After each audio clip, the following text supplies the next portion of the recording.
Kita buka sidangnya. Sidang perkara terdakwa Rafael Alun Trisambodo dibuka, dinyatakan terbuka untuk umum. Terdakwanya dipanggil masuk ruang sidang. Ada terdakwa akan masuk ruang sidang.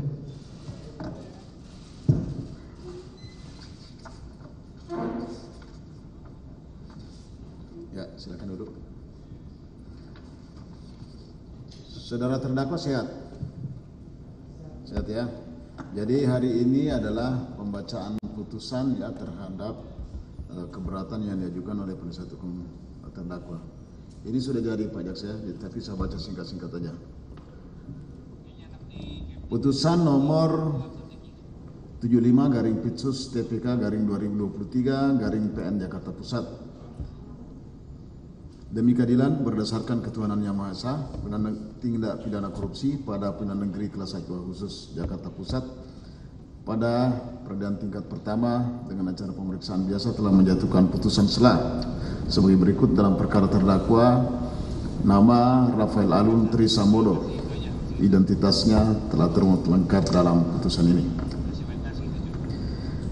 Terdakwa dalam persidangan damping penasihat hukum Dr. Junaidi Saibi, SH MSI, LLM, Dr.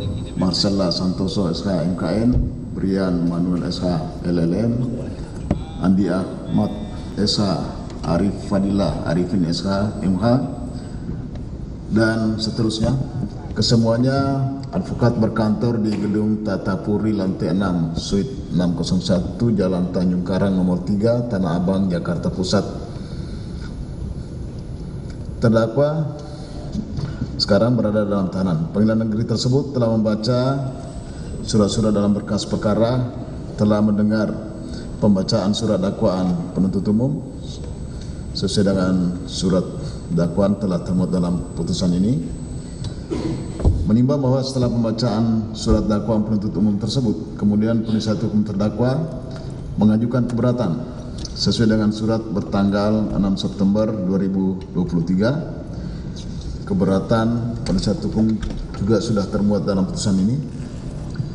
Menimbang bahwa terhadap keberatan penasihat hukum terdakwa, kemudian penuntut umum mengajukan tanggapan sesuai surat bertanggal 13 September 2023. Pada pokoknya menolak alasan keberatan penasihat hukum terdakwa tersebut.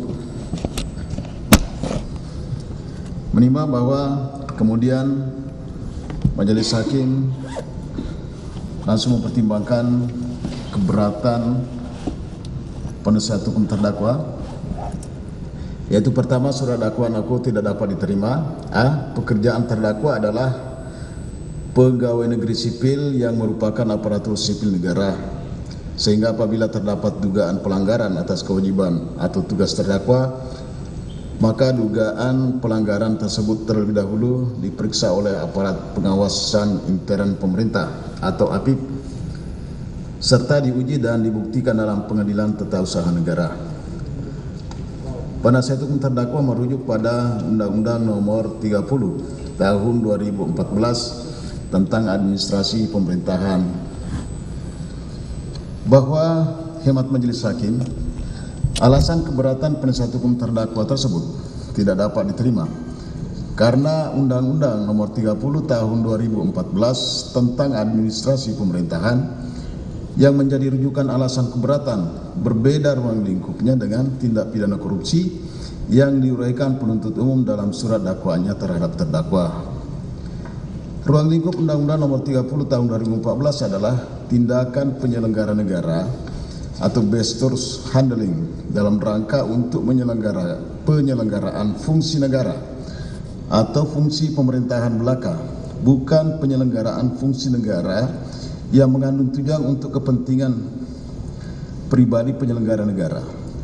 Perbuatan penyelenggara negara semata-mata murni untuk menjalankan fungsi pemerintahan, sehingga meskipun perbuatan penyelenggara negara di sini melanggar hukum atau unrehmatic overheads dat, tetapi perbuatan melanggar hukum tersebut tidak ada maksud untuk menguntungkan diri sendiri atau orang lain, maka hal tersebut bukan ranah tindak pidana korupsi. Sedangkan perbuatan yang didakwakan oleh penuntut umum terhadap diri terdakwa yaitu terdakwa dianggap telah melakukan perbuatan penyimpangan atau penyalahgunaan kewenangan dalam kedudukannya sebagai aparatur pajak atau pegawai negeri, hal mana penyimpangan tersebut dilakukan dengan tujuan untuk memperoleh keuntungan atau memperkaya diri sendiri atau orang lain. B. Pemeriksaan perkara pidana atas nama terdakwa beralasan hukum untuk tidak dapat diterima atau setidak-tidaknya ditangguhkan karena terdapat sengketa prayudisial berdasarkan pemeriksaan perkara TUN nomor register perkara 27-G-2023 PT TUN Jakarta, sehingga pembuktian terhadap dugaan pelanggaran kewajiban dan tugas terdakwa selaku aparatur sipil negara harus terlebih dahulu dibuktikan dan diuji berdasarkan putusan tersebut. Kemudian dengan alasan adanya sengketa prayudisial, oleh karenanya penuntutan harus ditunda sehingga sengketa administrasi yang sudah diperiksa oleh Pengadilan Tinggi Tata Usaha Negara dengan nomor register perkara 27-G-2023 PT TUN Jakarta atau sengketa administrasi. Bahwa hemat majelis hakim, alasan keberatan penasihat hukum terdakwa tersebut tidak dapat diterima karena proses hukum perkara tata usaha negara tidak menghalangi terhadap proses hukum perkara pidana. Hal ini disebabkan kompetensi pengadilan TUN berbeda dengan kompetensi pengadilan tindak pidana korupsi. Kompetensi pengadilan tata usaha negara menurut Undang-Undang Nomor 30 Tahun 2014 adalah memeriksa dan mengadili satu perbuatan badan atau pejabat pemerintah dalam mengeluarkan keputusan administrasi pemerintahan atau keputusan tata usaha negara, basic kings dan 2. Tindakan pejabat pemerintah atau penyelenggara negara lainnya dalam melakukan dan atau tidak melakukan perbuatan konkret atau faktual, material dan. Berdasarkan hal tersebut, maka alasan keberatan pemeriksaan perkara ini harus ditangguhkan karena adanya perkara nomor 27-G-2023 PT TUN Jakarta di Pengadilan Tinggi Tata Usaha Negara PTUN. Alasan tersebut tidak dapat diterima. Poin C, proses penuntutan terhadap terdakwa tidak sah karena penyidikan, penetapan tersangka dan penyitaan terhadap barang bukti telah dilakukan dengan cara-cara yang bertentangan dengan prinsip hukum acara dan ketentuan peraturan perundang-undangan yang berlaku dengan alasan sebagai berikut. 1. Penetapan tersangka yang dilakukan terhadap terdakwa telah dilakukan secara tidak sah dan melawan hukum karena dilaksanakan pada saat penyelidikan atau setidak-tidaknya bersamaan dengan dimulainya proses penyidikan serta tidak disertai dengan surat penetapan tersangka terhadap terdakwa. Bahwa hemat majelis hakim, alasan ini dinyatakan tidak dapat diterima karena penetapan seseorang menjadi tersangka sepenuhnya adalah kewenangan penyidik dengan berdasar pada ketentuan adanya minimal 2 alat bukti sebagai bukti permulaan patut diduga pelaku tindak pidana. Jika dipandang penetapan tersangka ataupun mengenai barang bukti adalah tidak sah, maka pengajuan keberatan seharusnya melalui lembaga pra-peradilan. 2. Surat dakwaan aku tidak sah sebab uraian fakta tentang tindak pidana yang didakwakan dalam surat dakwaan aku telah didasarkan pada barang bukti milik pihak ketiga yang tidak memiliki keterkaitan antara perbuatan terdakwa secara langsung. Bahwa hemat majelis hakim, alasan keberatan ini dinyatakan tidak dapat diterima karena untuk mengetahui apakah benar barang bukti yang disita dalam perkara ini milik pihak ketiga, maka harus memeriksa bukti-bukti di persidangan. Karena itu sudah memasuki materi perkara. Poin nomor 3, surat dakwaan aku tidak sah sebab pemblokiran, pembukaan, penggeledahan dan penyitaan terhadap isi safe deposit box nomor 40083 pada PT Bank Mandiri Tbk atas nama terdakwa telah dilaksanakan secara melawan hukum dan bertentangan dengan segenap ketentuan peraturan perundang-undangan yang berlaku. Bahwa hemat majelis hakim, alasan keberatan ini tidak dapat diterima Karena untuk mengetahui apakah tindakan penyidik melakukan pemblokiran, penggeledahan, penyitaan terhadap isi safe deposit box atas nama terdakwa, kesemuanya harus memeriksa bukti-bukti di persidangan. Karena itu akan dipertimbangkan pada pemeriksaan materi perkara. Bahwa begitu pula alasan keberatan penasihat hukum terdakwa pada poin huruf D, huruf E, dan huruf F mengenai surat dakwaan akuo tidak jelas menerapkan pasal 55 KUH pidana dan tidak jelas menguraikan kualifikasi dan peran pihak yang disebutkan di dalam surat dakwaan. Dan surat dakwaan akuo tidak cermat karena dalam uraian fakta tidak sesuai dengan unsur pidana yang didakwakan. Bahwa hemat majelis hakim, setelah memperhatikan surat dakwaan penuntut umum, ternyata sudah cukup jelas menguraikan mengenai perbuatan terdakwa yang telah diperbuat yang berkaitan dengan unsur-unsur pidana yang didakwakan terhadap terdakwa. Selanjutnya mengenai apakah benar atau tidak benar perbuatan terdakwa dilakukan oleh terdakwa ataupun peran yang dilakukan oleh pihak-pihak yang disebutkan dalam surat dakwaan baru dapat diketahui secara pasti setelah memeriksa bukti-bukti di persidangan. Bahwa yang substansi di sini adalah surat dakwaan penuntut umum sudah memuat uraian mengenai waktu terjadinya tindak pidana atau tempus delicti dan tempat terjadinya tindak pidana atau locus delicti. Menimbang bahwa berdasarkan uraian pertimbangan tersebut di atas, ternyata alasan keberatan penasihat hukum terdakwa tidak beralasan hukum karena yang pokoknya pada surat dakwaan penuntut umum sudah memenuhi syarat formal dan syarat material surat dakwaan sebagaimana dimaksud ketentuan pasal 143 KUHP. Menimbang bahwa karena keberatan penasihat hukum terdakwa tidak beralasan hukum, maka keberatan tersebut patut dinyatakan tidak dapat diterima dan pemeriksaan perkara ini tetap dilanjutkan. Memperhatikan ketentuan pasal 156 ayat 2 KUHP dan ketentuan hukum lainnya yang bersangkutan. Mengadili, satu, menyatakan keberatan penasihat hukum terdakwa tidak dapat diterima. Dua, memerintahkan pemeriksaan perkara ini nomor 75/Pitsus Datar TPK/2023 PN Jakarta Pusat tetap dilanjutkan. Tiga, menyatakan biaya perkara ditangguhkan sampai pada putusan akhir.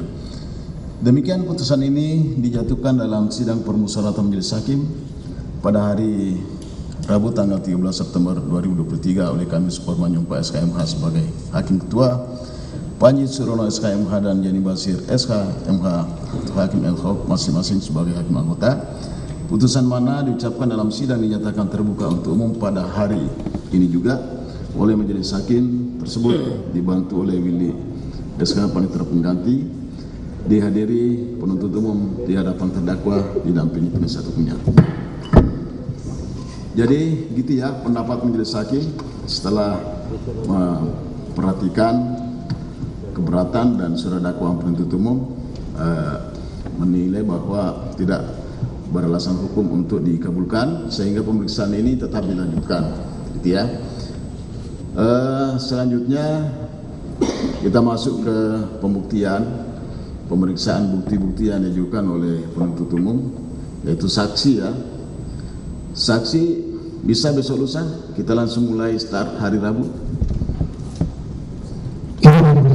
Kami mohon agar kiranya pemeriksaan terhadap saksi dapat dilakukan pada hari Senin tanggal 25 yang mulia. Hari Senin tanggal 25. Cuma ya masalahnya nih banyak jadwal sidang tipikor hakim anggota juga. Atau pada hari Selasa di tanggal 26 yang mulia. Hari Selasa. Kalau saya kan bebas, saya nggak ada sidang. Hari Senin aja ya. Hari Senin aja. Ya. Oke, baik ya. Jadi kita jadwal hari Senin ya. Hari Senin. Kalau hari Rabu bisa nggak? Nanti Senin, Senin 2 kali seminggu. Senin Rabu. Bisa ya? Ya. Iya, sekarang Panitra. Ya. Senin. Kalau Rabu berikutnya kan bukan Rabu, kita langsung jadwal.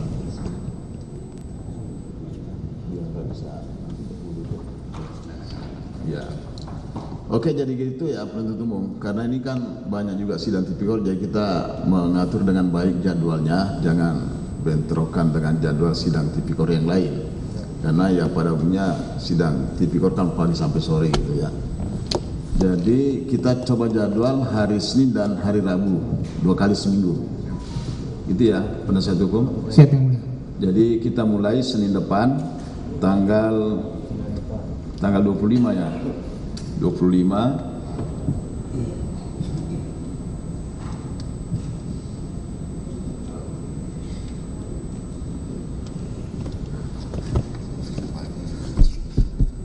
ini tadi tanggal saya baca putusannya ini benar ya?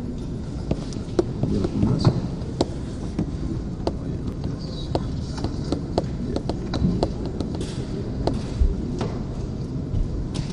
Berarti sini kan?